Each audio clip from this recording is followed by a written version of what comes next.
प्यारे विद्यार्थियों एवं प्रतियोगी साथियों, नमस्कार। स्वागत है आपका हमारे YouTube channel RCI the study point में। जैसा कि आप देख रहे हैं कि आज का एक महत्वपूर्ण टॉपिक है अनेक शब्दों के लिए एक शब्द, यानी वाक्यांश के लिए एक शब्द। इंग्लिश में वन वर्ड सब्स्टिट्यूशन कहते हैं।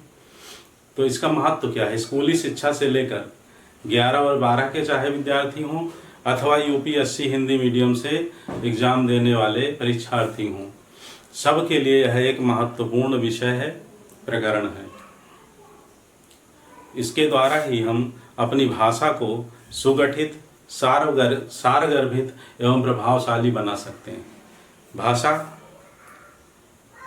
के सुगठन के लिए, भाषा में समास शैली के प्रयोग के लिए बहुत प्राचीन काल से इस शैली का प्रयोग किया जा रहा है। अर्थात जहाँ बहुत कई शब्दों का प्रयोग करना हो और उसके लिए एक शब्द निहित हो, निश्चित हो, तो उसका प्रयोग करके हम अपनी भाषा को परिमार्जित कर सकते हैं। तो आइए प्रारंभ करते हैं। ये UPPCS का एग्ज़ाम देने वाले हों या BEO, RO, ARO, UP TET या 11 और 12 के विद्यार्थी, सब के लिए यह बहुत ही महत्वपूर्ण और उपयोगी प्रकरण है। वाक्यांश के लिए एक शब्द या अनेक शब्दों के लिए एक शब्द। तो देखते हैं कुछ महत्वपूर्ण जो आपके सामने 50 लिखे हुए हैं, इनको कैसे बनाते हैं। मैंने प्रयास किया है कि जो एक दूसरे के क्लोज हों, निकट हों, एक दूसरे से मिलते जुलते हों, उनको एक साथ रखने का प्रयास किया है, जिससे इसे आसानी से सीखा जा सके, समाहित किया जा सके। ठीक है, तो आइए देखते हैं। पहला है जो कुछ भी न जानता हो। जो कुछ भी न जानता हो उसे क्या कहते हैं? उसे अज्ञ कहते हैं। अज्ञ। जो बहुत थोड़ा जानता हो, थोड़ा जानने वाला, उसके लिए अल्पज्ञ। आप इसे अल्पज्ञ पढ़ते हैं। जो बहुत जानता हो क्या हो जाएगा? बहुज्ञ। जो सब कुछ जानता हो सर्वज्ञ। ठीक है, देखिए सब एक साथ ऐसे रखे गए। इसी तरह से फेंक कर चलाया जाने वाला हथियार क्या कहलाता है? देखिए कितने शब्दों के फेंक कर चलाया जाने वाला हथियार क्या कहते हैं उसे? TGT और PGT में पूछा गया प्रश्न है ये, तो सभी के लिए अति महत्वपूर्ण प्रकरण। तो उसे अस्त्र कहते हैं। और इसे याद करने की ट्रिक है, जैसे होता है प्रक्षेपास्त्र। प्रक्षेपास्त्र जो फिजिक्स या साइंस के स्टूडेंट रहे होंगे यहाँ, उन्हें प्रक्षेप गति पता है। जो उठा करके एक पत्थर को ऐसे फेंका जाए, इस गति को प्रक्षेप गति। तो प्रक्षेपास्त्र जो मिसाइल फेंकी जाती है, फेंक कर चलाया जाने वाला हथियार, तो उसमें प्रक्षेप और प्लस अस्त्र। तो जो फेंक कर चलाया जाने वाला हथियार होता है उसे अस्त्र कहते हैं। जो हाथ में लेकर जैसे तलवार चलाते हैं उसे शस्त्र कहते हैं। ठीक है, देखिए इसमें ईश्वर को मानने वाला क्या होगा? बिल्कुल ठीक, आस्तिक। और ईश्वर को न मानने वाला नास्तिक। आस्तिक यहां क्यों आया? अस्तित्व को मानता है। ईश्वर का अस्तित्व है, ईश्वर को जो अस्तित्व को मानता है वो आस्तिक है, और जो नहीं मानता वो नास्तिक है। विष्णु का उपासक पूछा गया है, कई बार पूछा गया है, क्या होता है? वैष्णव। जो विष्णु का उपासक है वैष्णव कहलाता है। वैष्णव जन तो तैने कहिए, जे पीर पराई जान रे। महात्मा गांधी का जो है प्रिय भजन है। तो वैष्णव जन, विष्णु का उपासक। शिव का उपासक क्या कहलाता है? शैव। शक्ति का उपासक शाक्त। जो कभी बूढ़ा ना हो अजर। देखिए सब तीन उपासक एक साथ हो गए। जो कभी बूढ़ा ना हो अजर, जो कभी ना मरे अमर, एक साथ। जिसका जन्म नहीं होता अजन्मा। ठीक है, जो स्वयं उत्पन्न हुआ हो। हाँ, पढ़ा है आप लोगों ने? बिल्कुल ठीक, साथ में अभ्यास करते चलिए। स्वयंभू, जो खाने योग्य ना हो, क्या हो जाएगा? अखाद्य पदार्थ। अखाद्य हो गया, पदार्थ लिखने की जरूरत नहीं। जो देखा ना जा सके, अदृश्य।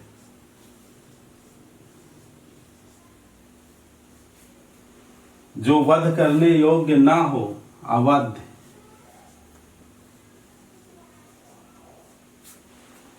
जिसे प्राप्त न किया जा सके, अप्राप्य।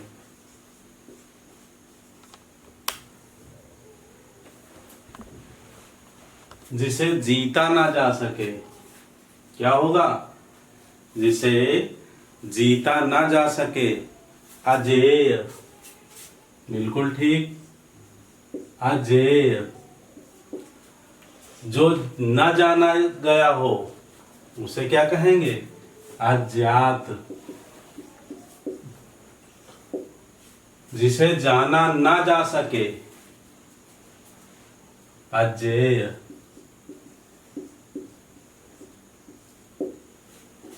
जहां जाया ना जा सके, क्या होगा? अगम। अगम्य। जहां जाना कठिन हो, हाँ, बहुत निकट हमने रखे सब। दुर्गम। दुर्गम। जिसे समझना कठिन हो, दुर्बोध। दुर्बोध, क्या हो जाएगा? दुर्बोध। जो देखा ना जा सके, ये शायद दोबारा हो गया, अदृश्य वही है। जो पहले कभी ना हुआ हो। जो पहले, यहां दूसरा कर लेते हैं शब्द। फेंक कर चलाया जाने वाला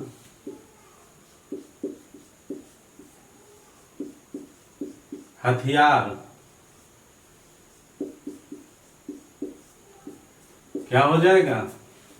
अस्त्र। याद रखिए, हाथ में के साथ जो रहता, हाथ से लगा रहे, वो शस्त्र। हाथ के साथ लेकर हाथ में चलाएं तलवार, वो क्या है? शस्त्र। और फेंक कर चलाने वाला अस्त्र। जो पहले कभी ना हुआ हो, अभूतपूर्व। क्या हो जाएगा इसके लिए? अभूतपूर्व। जिसकी कोई उपमा ना हो, अनुपम। जिसके समान दूसरा ना हो, अद्वितीय। यहां जो इंद्रियों द्वारा न जाना जा सके, अगोचर। गो माने इंद्री, इंग्लिश में गो माने जाना। जो इंद्रियों द्वारा न जाना जा सके, अगोचर। जो इंद्रियों से परे हो, इंद्रिय।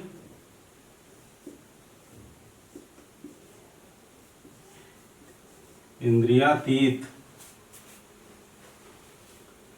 इंद्रियों को वश में करने वाला, इंद्रियजित।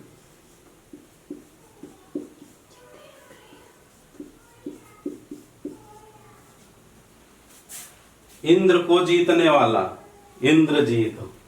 मेघनाद। ठीक है। इसी तरह से आरंभ से अंत तक, आद्योपांत। इसके लिए शब्द है आद्योपांत। आदि से अंत तक, आद्यांत।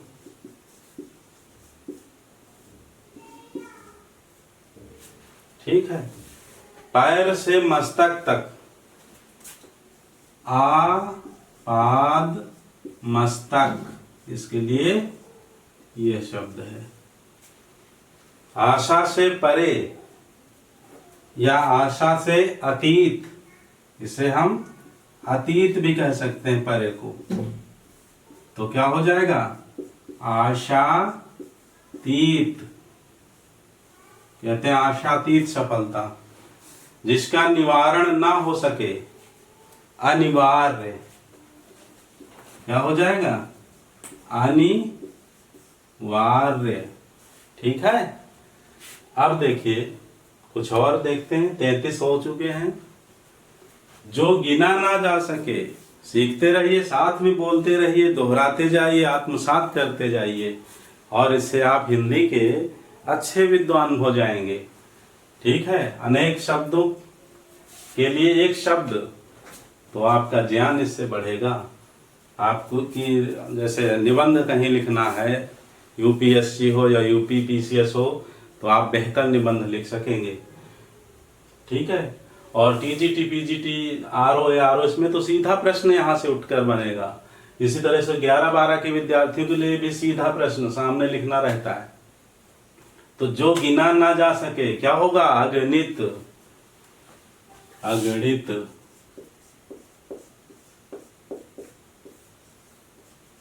जिसकी सीमा ना हो, यानी असीम। कहते नहीं आपकी असीम अनुकंपा से। वर्षा का अभाव, वर्षा को कहते हैं वृष्टि संस्कृत में, तो वर्षा का अभाव अनावृष्टि। क्या हो जाएगा? अनावृष्टि। ठीक है बच्चों। दोपहर का समय देखना, इसको कैसे लिखना है? मध्याह्न। मध्याह्न, हा बनाएंगे और हा में यहां ना लिखेंगे, मध्याह्न। इसी तरह से दोपहर से पूर्व का समय, मध्य समय होता दोपहर का, ठीक।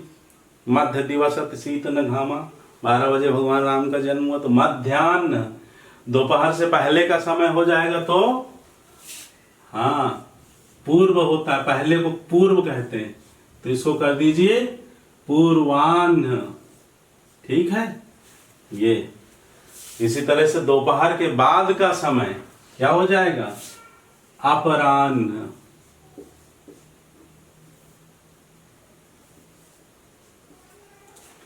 किसी वस्तु का भीतरी भाग क्या होगा? अंतः क्षेत्र।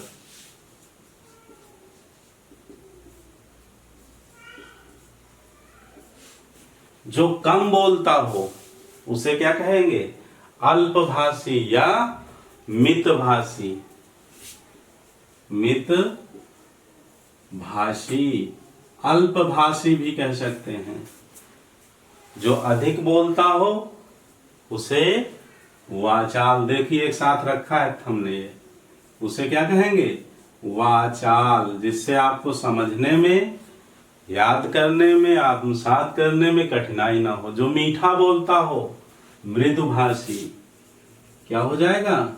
मृदुभाषी। अंडे से जन्म लेने वाला, अंडज। अंडज।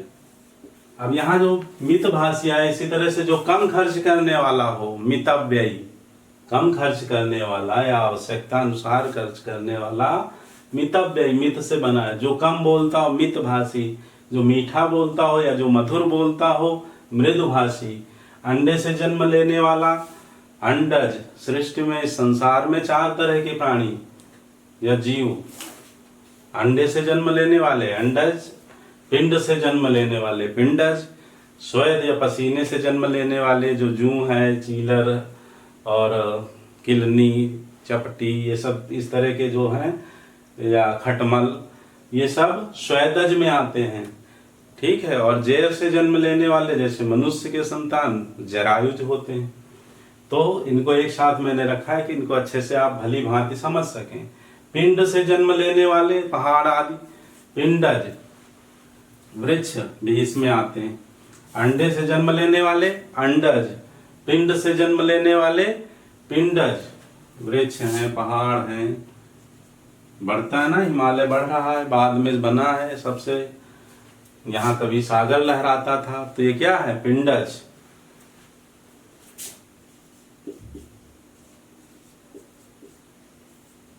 इसी तरह से स्वेद से, यानी स्वेद का तात्पर्य क्या है? पसीना। स्वेद, स्वेद से जन्म लेने वाले स्वेदज।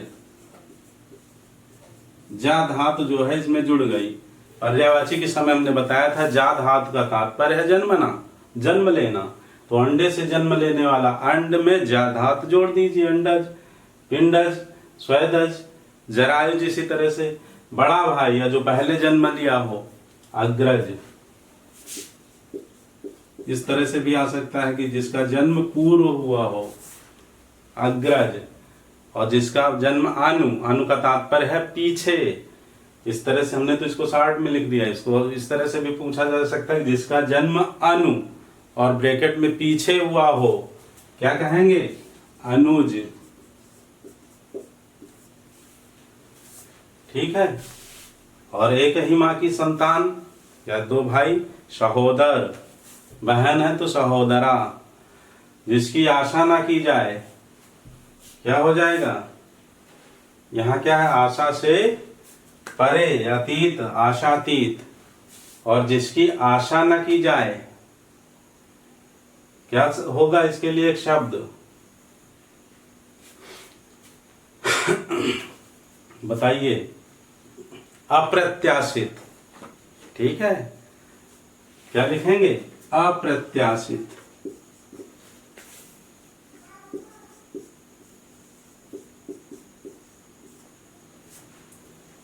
जो बीत चुका है, जो बीत चुका है, अतीत, उसे क्या कहते हैं? आपका, हमारा, अपना अतीत। ठीक है। तो इनको ठीक से अभ्यास करिए। इसके बाद 50 और अभी। तो प्यारे बच्चों, आइए कुछ और वाक्यांश के लिए एक शब्द देखते हैं। और ये जितना आपका स्ट्रांग होगा पोर्शन, आपकी हिंदी भाषा पर उतनी ही पकड़ मजबूत होगी, आपकी ही उतनी हिंदी समृद्धशाली होगी। तो देखते हैं। अवश्य होने वाला, क्या होगा?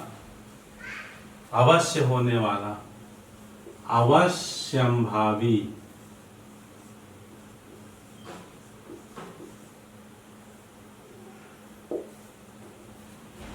उत्तर पूर्व के बीच का कोण, उत्तर दिशा पूर्व दिशा के बीच का कोण, ईशान।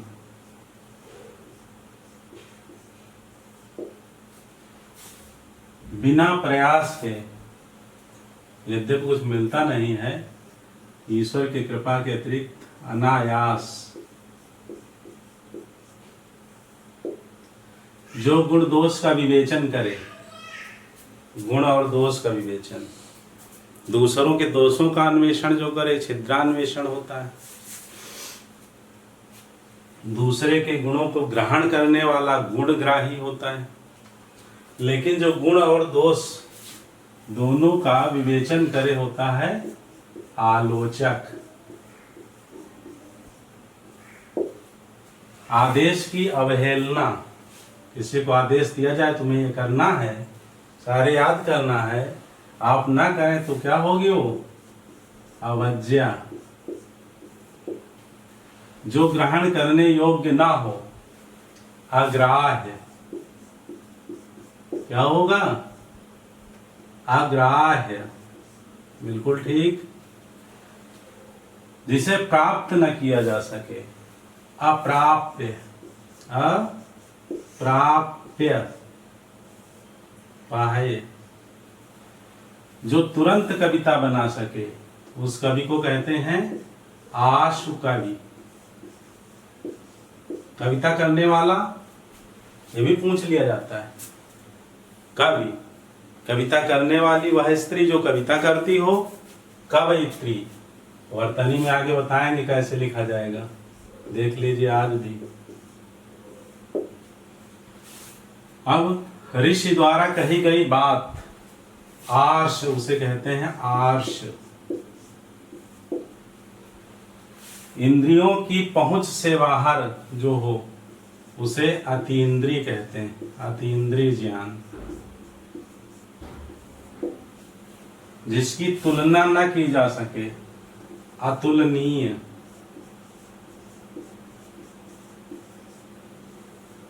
ठीक है, जो दबाया ना जा सके। हमारी भारतीय सेना का ऐसा साहस जिसे दबाया ना जा सके उसे अदम्य साहस कहते हैं। तो यहाँ जो दबाया ना जा सके उसे अदम्य कहेंगे। जो पहले न देखा गया हो, अदृष्ट पूर्व माने पहले, अदृष्ट न देखा गया हो। सरकारी बजट में छपी सूचना क्या कहलाती है? अधिसूचना। उसे अधिसूचना कहते हैं। और ये तो बहुत आसान है, 7th 8th से आपने पढ़ा है, सीखा है। कुछ मैंने सरल भी रख दिए हैं जिससे आपको बोझ न लगे, भारी न लगे। जिसके माता पिता ना हो क्या होगा? वो अनाथ। इसके अतिरिक्त एक और हो सकता है कि जिसका कोई स्वामी ना हो, जिसका स्वामी ना हो, उसके लिए भी यही शब्द आएगा, अनाथ। ठीक है। जिसकी पत्नी जीवित ना हो वह व्यक्ति विधुर। जिसका पति जीवित हो वह स्त्री सधवा। और जिसका पति जीवित ना हो वह स्त्री विधवा। ठीक है। जो पहले पढ़ा न गया हो तो उसे कहते हैं अपठित। अपठित गद्यांश आता है नेट के परीक्षा में। आगे, वह स्त्री जिसका पति दूसरा विवाह कर ले, अधगूढ़ा।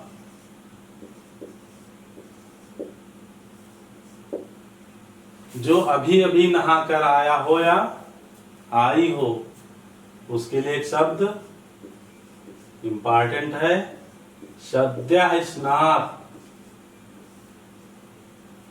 वह स्त्री जिसका पति परदेश से आया हो, ऐसी नायिका या स्त्री जिसका पति परदेश से आया हो, उसे कहते हैं आगत पतिका। आगत पतिका। और वह स्त्री या नायिका जिसका पति परदेश से आने वाला हो, उसे कहते हैं आगमिष्यत। आगमिष्यत पतिका। वह जो अपने आचरण से पवित्र हो। वह जो अपने आचरण से पवित्र हो। आचरण पूत।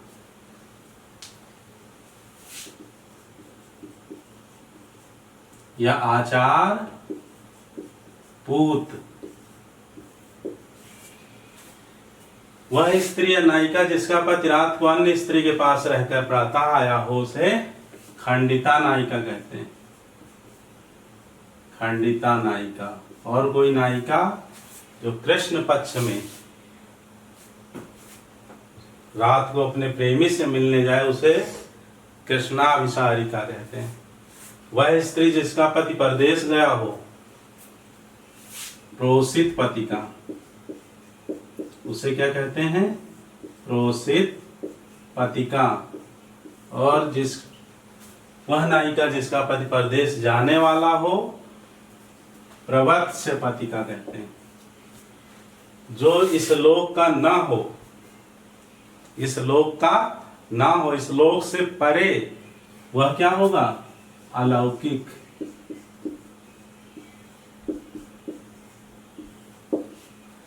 नीचे की ओर मुख किए हुए, अधोमुख।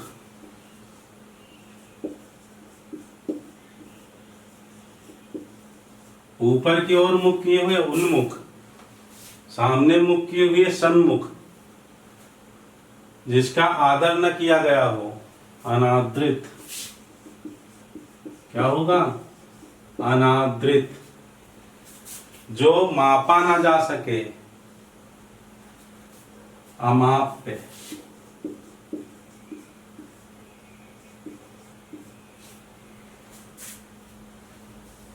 जिसकी ईप्सा ना की गई हो, अभीप्सा, खाने से बचा जूठा भोजन उच्छिष्ट, क्या कहलाता है? उच्छिष्ट। खाने के बाद जो जूठा बचता है इसको झूठा लोग कहते हैं।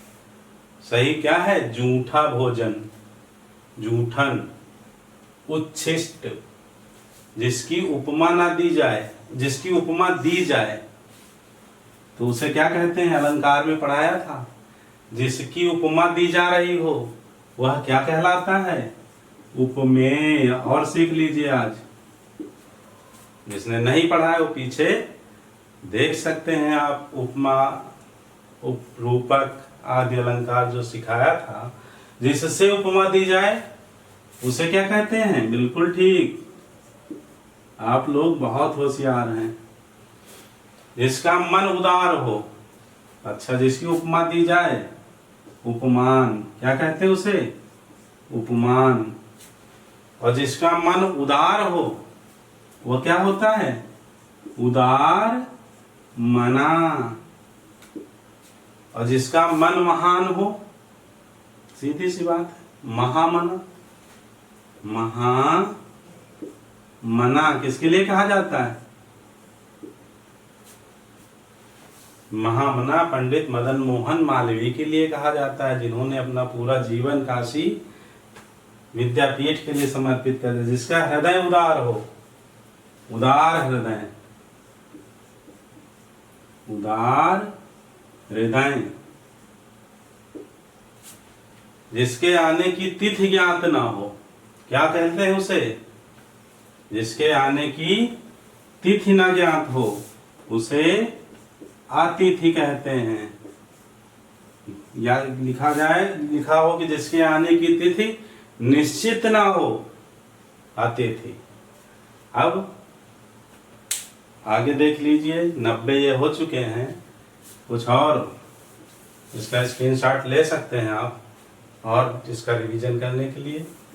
अब देख लीजिए, कुछ शब्द और दिए हुए हैं, उनको मैं यहाँ लिख रहा हूँ क्योंकि वहाँ स्थान नहीं है। जिस जमीन में कुछ ना हो वह जमीन, जिस जमीन में कुछ ना हो क्या कहलाती है?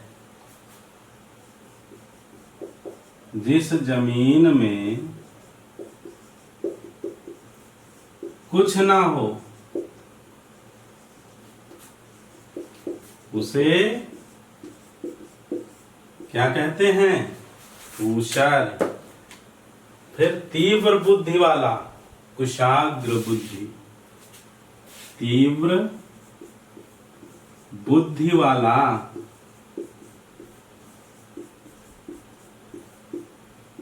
कुशाग्र। पुत्री का पुत्र, पुत्री का पुत्र क्या कहलाता है? दौहित्र। रंगमंच का पर्दा, रंगमंच का पर्दा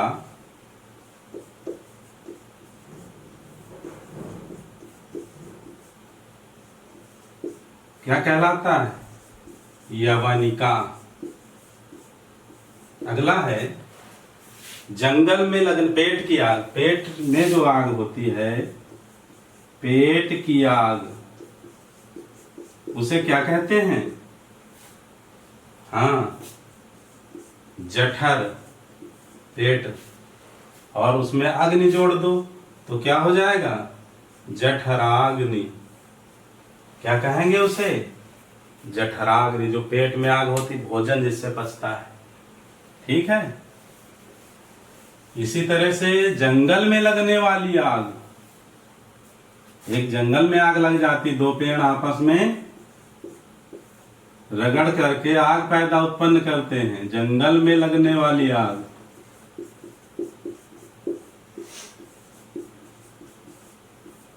क्या होती है? दावानल।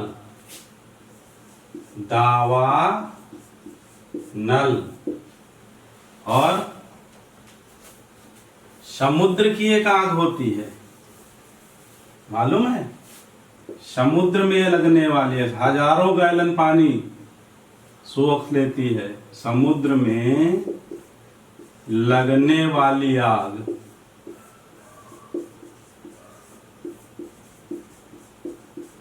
उसे क्या कहते हैं? बड़वानल। तव प्रभाव बड़वानल ही जारी सकहीं खलतूल। हनुमान जी भगवान राम से कहते हैं तव प्रभाव, आपके प्रभाव से बड़वानल जारी सकहीं खलतूल, जरा से टुकड़े को तिनके को नहीं जला सकती।